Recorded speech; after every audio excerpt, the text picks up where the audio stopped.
සමග ජනබලවේගය පක්ෂයේ හිටපු පාර්ලිමේන්තු මන්ත්‍රිණී හිරුණිකා ප්‍රේමචන්ද්‍ර විවාහයෙන් වෙන්වීමට තීරණය කර තිබෙනවා.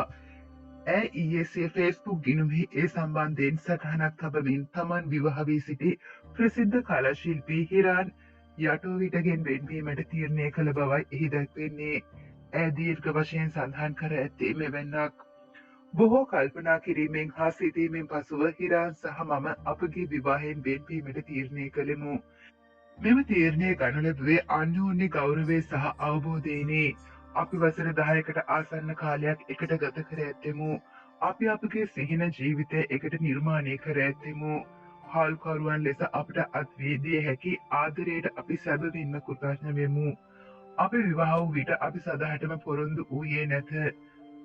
මන්ද ජීවිතය අනපේක්ෂිත හැරීමක් ලබාගත හැකි බව අපි තේරුම් ගත්තෙමු. ඒ වෙනුවට අපි සෑම දෙනකම අපගේ හොඳම දේ දීමට කැපවී සිටියෙමු.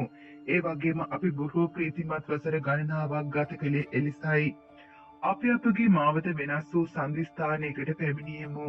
ඒ සැහැල්ලුවෙන් ගත් තීරණයක් නොවේ.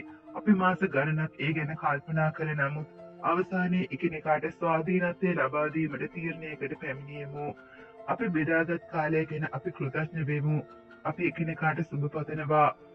ඔබගේ කරුණාව ආදරය සහ අපගේ ගමනේ කොටසක් වීම ගැන ස්තුතියි. හිරුණිකා සහ හිරාන් යනුවෙන්. හිටපු මන්ත්‍රිණී හිරුණිකා ප්‍රේමචන්ද්‍ර හා හිරාන් යනු දරුවන් 3 දෙනෙකුගේ මව්පියන්ද වෙනවා.